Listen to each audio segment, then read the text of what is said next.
Let's start with a familiar scene: vegans viciously attacking vegetarians over dairy, or political factions excommunicating each other over minor policy tweaks.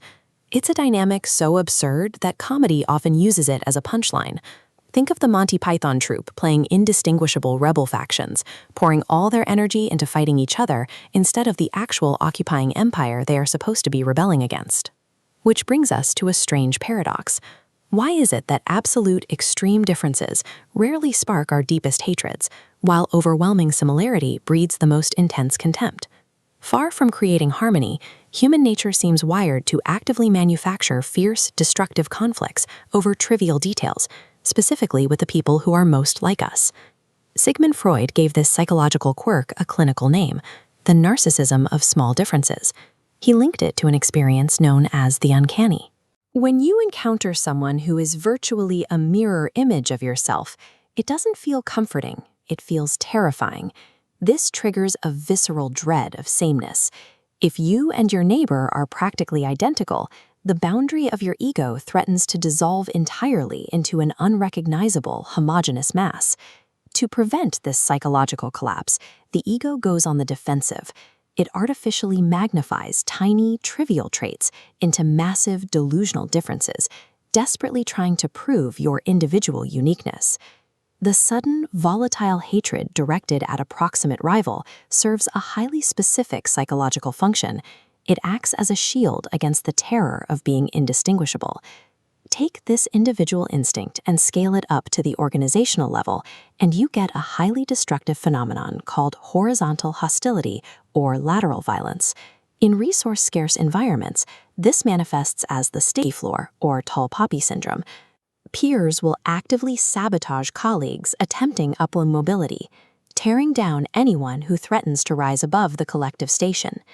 For marginalized groups, this creates the tragic dynamic of the sub-oppressor. Lashing out at the actual systemic oppressor carries severe, life-altering risks. Displacing that frustration onto identical peers is psychologically and physically much safer. We see this in the intense policing of purity within advocacy movements. When Heather Whitestone became the first deaf Miss America, she faced fierce protests from within her own community. Critics attacked her for using oral English instead of American Sign Language, prosecuting her for violating a rigid subcultural identity marker. By focusing inward, groups exhaust their limited energy, resources, and political capital policing ideological purity. They fight their closest allies rather than dismantling the actual systemic opposition. As the philosopher René Girard pointed out with his mimetic theory, modern globalization and the digital era have dangerously collapsed the existential distance between us. We are living through a modern crisis of sameness. To mask our massive underlying uniformity, consumer society practically forces us to aggressively cultivate micro-differences and aesthetic snobbery. But this psychological engine doesn't stop at consumer choices. It is the exact tool used to initiate brutal ethno-nationalist warfare. In the 1990s, political leaders deliberately weaponized these minor distinctions to fracture Yugoslavia. South Slavic populations who shared deeply intertwined regional histories, identical languages, and the exact same neighborhoods were driven to massacre each other over historical religious markers that had been largely ignored under decades of secular rule. When political elites successfully manipulate our deep psychological dread of sameness, the lack of objective physical or cultural differences doesn't prevent violence. It paradoxically accelerates the brutality. If human beings are locked in an escalating cycle of splitting and projecting, how do we disarm the narcissism of small differences? Our initial instinct is usually wrong. Traditional conflict resolution tactics often involve putting feuding groups in a room and forcing them to merely find common ground, a strategy that frequently backfires. Forcing proximate rivals to sit face-to-face and emphasize their extreme similarity without a larger shared purpose simply re-triggers the dread of sameness. The ego panics, tightens its defensive boundaries, and renews the rivalry. Treating proximity and similarity as the cure is a fatal misdiagnosis of the pathology. It acts as a direct accelerant for further narcissistic differentiation.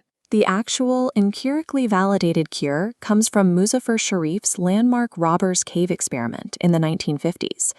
The solution is the implementation of superordinate goals. This diagram illustrates the dynamic perfectly. Superordinate goals are massive, urgent objectives that drop in from the outside, challenges neither rival group can overcome alone. When faced with an overwhelming external challenge, mandatory cooperation structurally dissolves the hostile borders separating the identical rivals. The boundary of the ego expands to include the former enemy. The psychological threat of their proximity is neutralized because the other is now a required functional component for mutual survival. To survive the modern crisis of sameness, we have to stop staring into the mirror, scrutinizing our neighbors for microscopic flaws.